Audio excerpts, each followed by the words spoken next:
Easy but effective tips for a better sprint planning. The work to be performed in the sprint is planned at the sprint planning.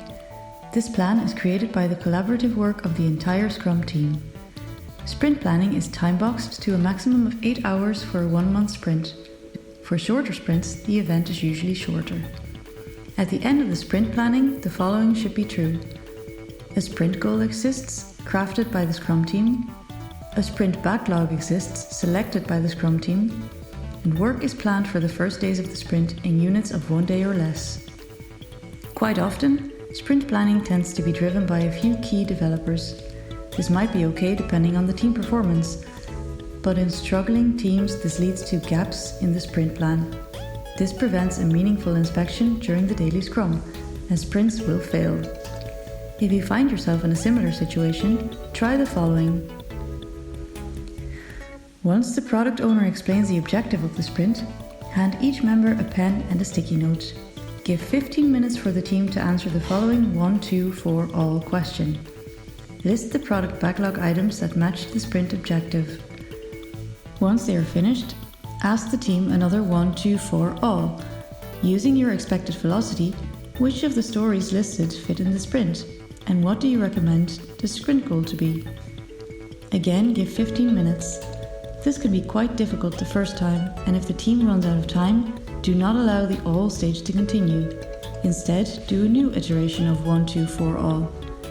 Finally, again, use 1, 2, 4 all to ask, for the sprint items starting, what are the tasks and how long will each one take?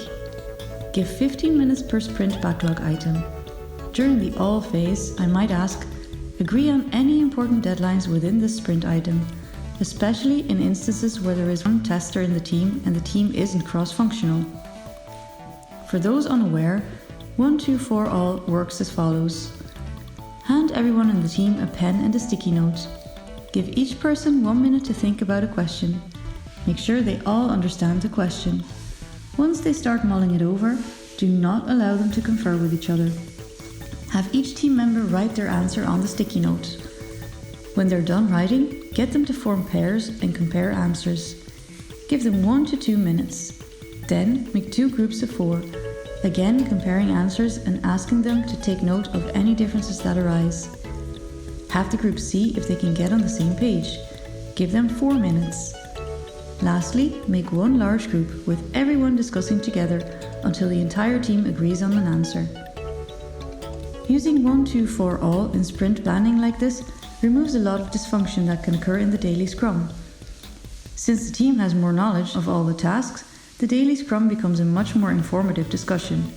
The complete team had equal input in sprint planning, increasing the chances of finding mistakes. Lastly, by keeping the team members exposed to each other's tasks, knowledge is spread. That might not sound like a big deal, but the more they repeat this, the more they stand to learn about each other's work. The more they learn, the less they have to learn to become cross-functional. A lot of the time, this is where sprint planning ends. In part 2, I will show how to add resilience to your sprint plan.